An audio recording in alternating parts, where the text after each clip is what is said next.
ونسلم على رسوله الكريم أما بعد فأعوذ بالله من الشيطان الرجيم بسم الله الرحمن الرحيم كل نفس ذائقة الموت وقال الله تعالى في مقام آخر وجاءت سكرة الموت بالحق صدق الله العظيم إن الله وملائكته يصلون على النبي يا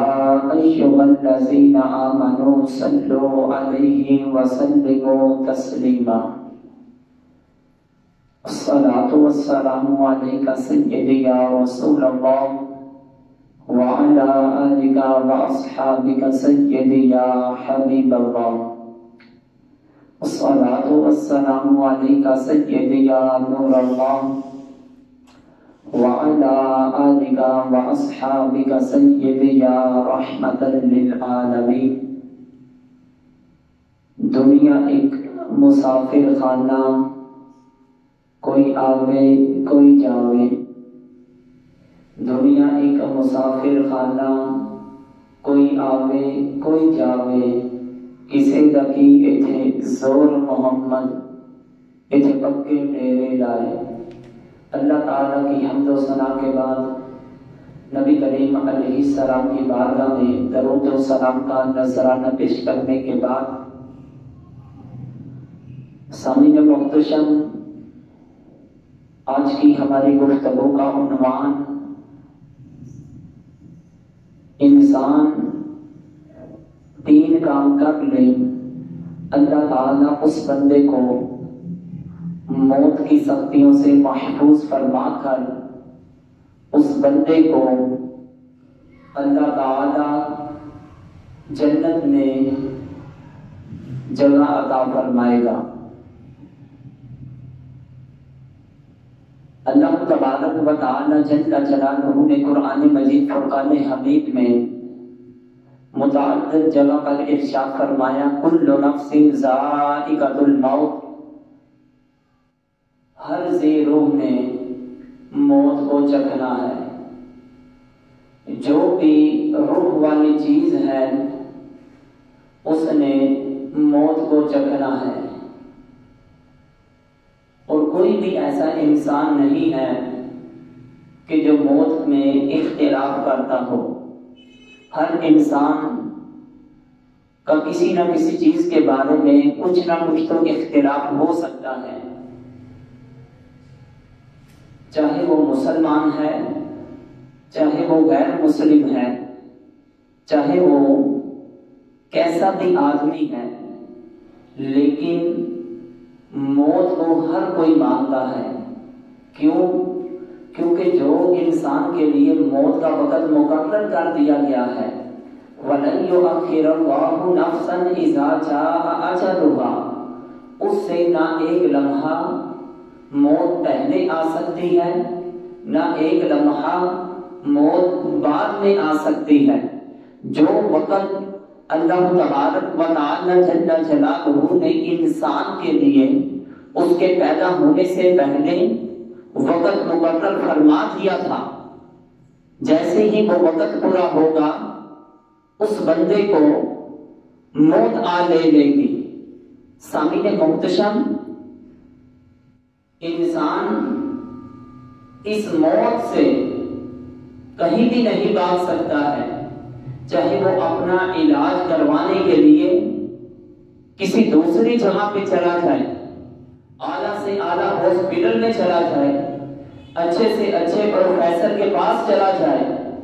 کسی کے پاس بھی چلا جائے، لیکن موت کا جب فرشتہ آئے گا وہ تیرے جسم سے روح کو قبض کر کے لے جائے گا، اور کسی کے اندر اتنی ضرورت نہیں ہوگی کہ وہ تجھ کو تھوڑی دیر کے لیے اللہ کی بارگاہ سے مہلت لے کر دے دے. تو سامعین محتشم، یہ موت پر حق ہے، لیکن جو موت ہے اس کے بارے میں فرمایا وَجَاءَتْ سَكْرَةُ الْمَوْتِ بِالْحَقِّ، سورہ کاف میں اللہ تعالیٰ نے ارشاد فرمایا وَجَاءَتْ سَكْرَةُ الْمَوْتِ بِالْحَقِّ کہ موت اپنی سختیوں کے ساتھ حق کے ساتھ آئے گی، کہ موت کی جو سختیاں ہیں یہ بہت ہی زیادہ ہیں، بلکہ اس کی کیفیت تو صوفیہ کرام یوں بیان کیا کرتے ہیں کہ ایک انسان کے جسم کے اندر کانٹے دار ٹہنی کو اس کے جسم کے اندر ڈالا جائے اور وہ کانٹے اس بندے کی اندریاں جو ہے اس کے اندر پیوست ہو جائے، پھر بڑی طاقت سے کوئی بندہ اس ٹہنی کو زور سے کھینچے، زور سے کھینچنے کی وجہ سے اس بندے کی جو اندریاں کٹ جائیں گی، اور اندریاں کٹنے کی وجہ سے اس بندے کو جو تکلیف پہنچے گی، جب انسان کی موت آتی ہے، موت کی سختی اس سے بھی زیادہ، موت کی تکلیف اس سے بھی کئی گنا زیادہ ہوتی ہے۔ بلکہ صحیح بخاری شریف کی حدیث مبارکہ ہے، حضرت اماں عائشہ رضی اللہ تعالی عنہا روایت کرتی ہوئی فرماتی ہیں کہ جب اللہ کے محبوب علیہ السلام کل نفس ذائقۃ الموت کا تقاضا پورا کرنے والے تھے، اس دنیا سے ظاہری طور پر پردہ فرمانے والے تھے، اللہ کے محبوب علیہ السلام کا سر انور حضرت اماں عائشہ صدیقہ عفیفہ رضی اللہ تعالی عنہا کی گود میں ہوتا ہے۔ اللہ کے محبوب علیہ السلام پر نزاع کی کیفیت تاری ہے، تو اللہ کے محبوب علیہ السلام کی زبان پر یہ کلمات جاری ہوتے ہیں، لا الہ الا اللہ، لا الہ الا اللہ، ان للموت سکرات، لا الہ الا اللہ، ان للموت سکرات، لا الہ الا اللہ، ان للموت سکرات، کہ بے شک موت جو ہے یہ اپنی سختیوں کے ساتھ اس کا آنا حق ہے، کہ موت کی بہت زیادہ سختیاں ہیں۔ سامعین محتشم، یہاں تک سختیاں ہیں کہ اللہ کے محبوب علیہ السلام جب اس دنیا سے پردہ کرنے والے تھے، نزاع کی کیفیت میں تھے، پانی کا ایک پیالہ بھرا ہوا تھا، حضرت اماں عائشہ رضی اللہ تعالی عنہا فرماتی ہیں کہ اللہ کے محبوب علیہ السلام اپنے ہاتھوں کو اس طرح پیالے کے اندر جو پانی تھا اس کے اندر ڈالتے، پھر اس کے بعد اپنے چہرے پہ لگاتے تاکہ موت کی جو سختیاں ہیں یہ کم ہو جائیں۔ سامعین محتشم، موت کی سختیاں بہت زیادہ ہیں، یہاں تک کہ جب کل من علیہا فان، ہر چیز فنا ہو جائے گی، وَيَبْقَى وَجْهُ رَبِّكَ ذُو الْجَلَالِ وَالْإِكْرَامِ، ایک رب تعالیٰ کی ذات باقی رہ جائے گی، تو اس وقت اللہ تبارک و تعالی جل جلالہ اسرائیل علیہ السلام کی جب روح کو قبض کرنے لگے گا، جب اسرائیل علیہ السلام کی روح قبض کی جا رہی ہوگی، ان کے جسد سے روح کو نکالا جا رہا ہوگا، ان کو موت دی جا رہی ہوگی، تو اس وقت حضرت اسرائیل علیہ السلام بھی یہ کہیں گے کہ موت کی اس قدر سختیاں ہیں، موت کی اس قدر سختیاں ہیں کہ اگر مجھ کو پتا چل جاتا کہ کسی آدمی کے جسم سے روح کو نکالتے وقت اس بندے کو اس قدر زیادہ تکلیف ہوتی ہے تو میں کسی کو موت کا ذائقہ جو کل نفس ذائقۃ الموت ہے میں یہ تقاضا پورا کرتا ہی نہ، میں کسی آدمی کے جسم سے روح کو نکالنا ہی نہ، کیونکہ موت کے اندر سختی بہت زیادہ ہے، جب روح نکالی جاتی ہے تو تکلیف بہت زیادہ ہوتی ہے، مگر اللہ کے محبوب علیہ السلام فرماتے ہیں، اور اللہ تعالیٰ نے بھی فرمایا موت سے انسان کوئی بھی نہیں بچ سکتا، لیکن موت پر حق ہے، اس کی سختیوں سے بچنے کے لیے اللہ کے محبوب علیہ السلام نے ہم کو 3 نسخے عطا کیے کہ جو بندہ اپنے اندر 3 چیزوں کو پیدا کر لے گا، اللہ تبارک و تعالی جل جلالہ اس بندے کو موت کی سختیوں سے محفوظ فرما لے گا۔ اور یہ ترمذی شریف کی حدیث مبارکہ ہے کہ جس کو مشکات المصابیح کے اندر 217 نمبر پر درج کیا گیا ہے۔ اس حدیث مبارکہ کے راوی حضرت جابر رضی اللہ تعالی عنہ ہیں۔ وہ نبی کریم علیہ السلام سے روایت کرتے ہوئے فرماتے ہیں قال ثلاث کہ 3 چیزیں ایسی ہیں من کنا فیہ جس آدمی کے اندر 3 چیزیں پائی جائیں گی یسر اللہ حاتفہ اللہ تبارک و تعالی جل جلالہ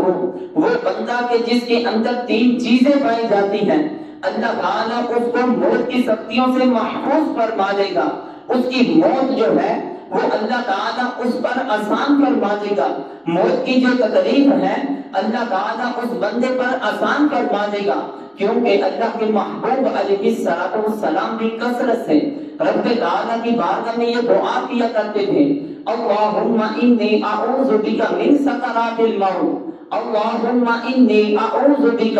من غمرات الموت، یعنی کہ یہ موت کی جو سختیاں ہیں اگر انسان 3 کام کر لے اللہ کے محبوب علیہ السلام فرماتے ہیں اللہ تعالیٰ اس بندے کو موت کی سختیوں سے محفوظ فرما لے گا وَأَدْخَلَهُ جَنَّتَهُ اور اللہ تبارک و تعالی جل جلالہ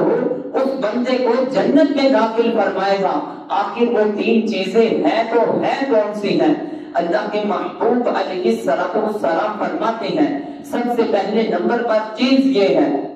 کہ رفق بالضعیف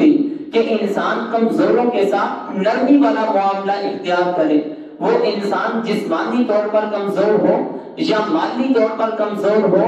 یا وہ عقل کے اعتبار سے کمزور ہو، کسی اعتبار سے بھی کمزور ہو تو کمزوروں کے ساتھ تم نے نرمی والا معاملہ اختیار کرنا ہے۔ اور دوسرے نمبر پر اللہ کے محبوب علیہ السلام فرماتے ہیں وَشَفَقَةٌ عَلَى الْوَالِدَيْنِ اور تم نے والدین کے ساتھ شفقت کے ساتھ پیش آنا ہے، حسن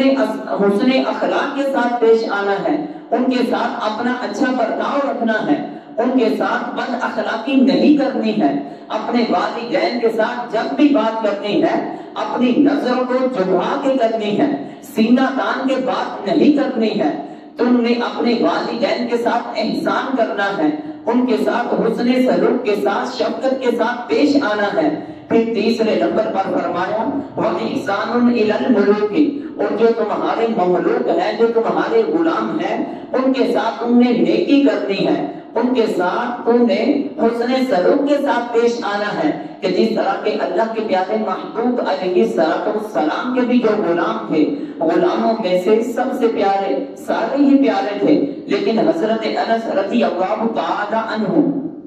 وہ صحابی ہیں کہ جنہوں نے 10 سال اللہ کے محبوب علیہ السلام کی خدمت کی۔ آپ فرماتے تھے کہ میرے سے برتن بھی ٹوٹ جاتے تھے، کام میں تاخیر بھی ہو جاتی تھی، لیکن اللہ کے محبوب علیہ السلام کا ہمارے ساتھ ایسا سلوک ہوتا تھا، ایسا رویہ ہوتا تھا کہ کبھی بھی مجھ کو جھڑکی نہیں دی، کبھی بھی ماتھے پر، کبھی بھی پیشانی پر بل نہیں پڑے تھے۔ اللہ کے محبوب علیہ السلام کا اگرچہ میں غلام تھا لیکن جب بھی مجھے بلاتے تھے یا بنیشہ کہہ کر بلاتے تھے یا بنیشہ کہہ کر بلاتے تھے، اے میرے بیٹے، اے میرے بیٹے، یعنی جس آدمی کے اندر 3 چیزیں پائی جائیں گی، کون سی چیز؟ سب سے پہلے رفق بالضعیف انسان کمزوروں کے ساتھ نرمی والا معاملہ کرے، والدین کے ساتھ شفقت کے ساتھ پیش آئے اور غلاموں کے ساتھ نیکی کرے۔ جب کوئی بھی انسان اپنے اندر ان 3 چیزوں کو پیدا کرے گا اللہ تبارک و تعالی جل جلالہ بندے کے اس عمل کی وجہ سے اللہ تعالیٰ اتنا راضی ہوگا، اتنا راضی ہوگا۔ اللہ کے محبوب علیہ السلام فرماتے ہیں کہ جیسے ہی کل نفس ذائقۃ الموت کا تقاضا بندہ پورا کر رہا ہوگا اور موت کی جو سختیاں ہیں، جس بندے کے اندر 3 خوبیاں ہوں گی، ان 3 خوبیوں کی وجہ سے اللہ تعالیٰ اس بندے پر موت کی سختیوں کو دور کر کے اس کی موت بھی بندے پر آسان کر دے گا۔ پھر اللہ تبارک و تعالی جل جلالہ اس بندے کو مرنے کے بعد کل قیامت کے دن جنت میں داخل فرما دے گا۔ اور وہ شخص جو اپنے والدین کے ساتھ شفقت کے ساتھ پیش نہیں آتے ہیں، اپنے والدین کے ساتھ حسن اخلاق کے ساتھ پیش نہیں آتے ہیں، اپنے والدین کے سامنے زبان چلاتے ہیں، بد اخلاقیاں کرتے ہیں، ان کے شان کے خلاف الفاظ بولتے ہیں، کبھی ان کو گالیاں بکتے ہیں، کبھی ان پر ہاتھ اٹھاتے ہیں، لیکن جو ایسے لوگ ہیں ان کا آخر کیا ہوگا؟ اللہ کے پیارے محبوب علیہ السلام فرماتے ہیں کہ جو بندہ اپنے والدین کو ناراض کرتا ہے اللہ کی ذات اس سے ناراض ہو جاتی ہے۔ اب کس طرح اللہ کی ذات اس سے ناراض ہوتی ہے کہ ایک بزرگ قبرستان سے گزر رہے تھے، جب وہ قبرستان سے گزر رہے تھے اور کیا دیکھتے ہیں کہ ایک قبر جو ہے وہ پھٹتی ہے اور اس قبر کے اندر سے ایک گدھے کی صورت، گدھے کا چہرہ باقی نکلتا ہے اور باقی سارا جسم جو ہے وہ انسانوں جیسا ہوتا ہے۔ جیسے ہی اس کا چہرہ باقی نکلتا ہے وہ زور زور سے چیختا ہے، چلاتا ہے، گدھے جیسی آوازیں نکالتا ہے تھوڑی دیر کے لیے، پھر اس کے بعد دوبارہ وہ قبر کے اندر چلا جاتا ہے، پھر قبر بند ہو جاتی ہے۔ گویا کہ یہ سلسلہ اس کا روزانہ رہتا تھا۔ جب ایک بزرگ نے اس بندے کی اس کیفیت کو دیکھا اور پاس کے لوگوں سے پوچھا کہ یہ قبر کس کی ہے، اس کے عزیز کہاں رہتے ہیں؟ بتایا گیا کہ فلاں فلاں جگہ اس کے عزیز رہتے ہیں۔ تو جب وہ بزرگ بتائے ہوئے جگہ پر پہنچ جاتے ہیں، ان کے دروازے پر پہنچتے ہیں اور ان کا جا کر دروازہ کھٹکھٹاتے ہیں تو اندر ایک بڑھیا عورت ہوتی ہے اور بڑھیا عورت کو جا کر بتاتے ہیں کہ وہ جو قبرستان کے اندر فلاں فلاں قبر ہے وہ آپ کے عزیز کی ہے؟ فرمایا ہاں وہ ہمارے عزیز کی ہے، وہ میرے بیٹے کی ہے۔ تو بزرگ کہنے لگے کہ میں نے بڑا عجیب واقعہ دیکھا ہے کہ اس کی قبر پھٹتی ہے اور اس کا چہرہ گدھے جیسا کوئی باقی نکلتا ہے اور جسم سارا انسانوں جیسا ہوتا ہے اور وہ گدھے جیسی آواز نکالتا ہے۔ آخر اس بندے کا دنیا میں رہتے ہوئے کون سا ایسا عمل تھا کہ اس بندے کو اب قبر میں بھی عذاب دیا جا رہا ہے، اس بندے کو قبر میں بھی سکون نہیں ہے، اس کا چہرہ ہی گدھے کی صورت کی طرح تبدیل کر دیا گیا ہے۔ آخر اس بندے نے گناہ کیا ہے تو کون سا ایسا گناہ کیا ہے؟ ہمیں بھی تو پتا چلنا چاہیے۔ وہ بڑھیا کہنے لگی ہاں جی میرا بیٹا تو ہے،